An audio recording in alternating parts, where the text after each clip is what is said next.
اللہ لوگوں کے مرنے کے وقت ان کی روحیں قبض کر لیتا ہے، اور جو مرے نہیں ان کی روحیں سوتے میں قبض کر لیتا ہے، پھر جن پر موت کا حکم کر چکتا ہے ان کو روک رکھتا ہے، اور باقی روحوں کو ایک وقت مقرر تک کے لیے چھوڑ دیتا ہے۔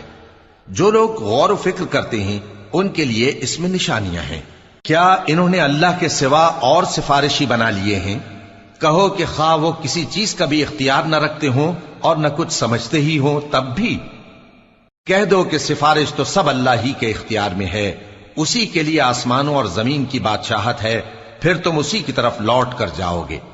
اور جب ایک اکیلے اللہ کا ذکر کیا جاتا ہے تو جو لوگ آخرت پر ایمان نہیں رکھتے ان کے دل گھٹ جاتے ہیں،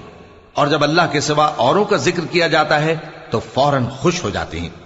کہو کہ اے اللہ، اے آسمانوں اور زمین کے پیدا کرنے والے، پوشیدہ اور ظاہر کے جاننے والے، تو ہی اپنے بندوں میں ان باتوں